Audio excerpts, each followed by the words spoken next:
Sir Topham Hatt sat in his office listening to the noise outside.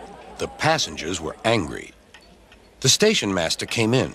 "There's trouble in the shed, sir. Henry is sulking. There's no train, and the passengers are saying this is a bad railway." "Indeed," said Sir Topham Hatt, "we cannot allow that." He found Gordon, James, and Henry looking very cross. "Come along, Henry. It's time your train was ready." "Henry's not going," said Gordon. "We won't shunt like little tank engines. That was Thomas's job. We're important tender engines. You fetch our coaches and we will pull them. Tender engines don't shunt." "We'll see about that," said Sir Topham Hatt. "No engine on my railway is too important for small jobs." And he hurried away to find Edward. The yard has never been the same since Thomas left to run his branch line, he thought sadly. Edward was shunting.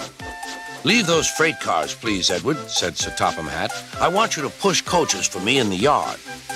"Thank you, sir. That will be a nice change." "That's a good engine. Off you go, then."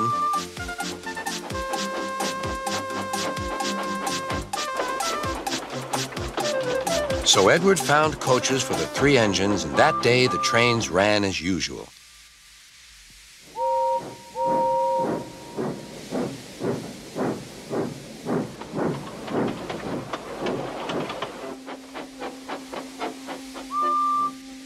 But next morning, Edward looked unhappy. Gordon came clanking past, hissing rudely. "Bless me," said Sir Topham Hatt. "What a noise!" "They all hiss me, sir," answered Edward. "They say tender engines don't shunt, and last night they said I have gray wheels. I haven't, have I, sir?" "No, Edward, you have nice blue ones, and I'm proud of you. Tender engines do shunt, but all the same, we do need another tank engine here." He went to a workshop and they showed him all sorts of engines.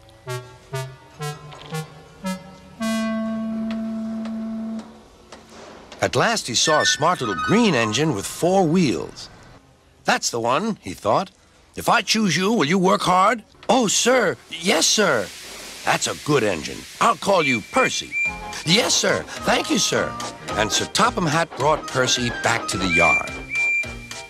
"Edward," he called, "here's Percy. Will you show him everything?" Percy soon learned what he had to do, and they had a happy afternoon.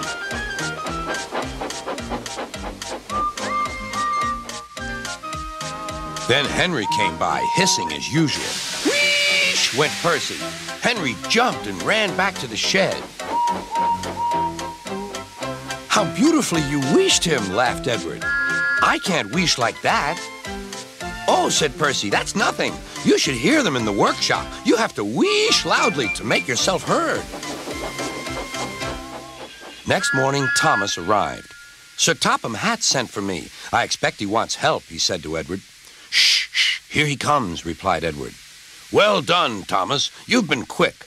Listen, Henry, Gordon, and James are sulking. They say they won't shunt like little tank engines. So I have shut them up, and I want you both to run the line for a while." "Little tank engines indeed," snorted Thomas. "We'll show them." "And Percy will help too." "Oh, sir, yes, sir, please, sir," answered Percy. Edward and Thomas worked the main line, greeting each other as they passed by. Percy puffed along the branch line. Thomas was anxious about Annie and Clarabelle, but both driver and conductor promised to take care of them. There were fewer trains, but the passengers didn't mind. They knew the 3 other engines were having a lesson. Gordon, James, and Henry were cold, lonely, and miserable. They wished now they hadn't been so silly.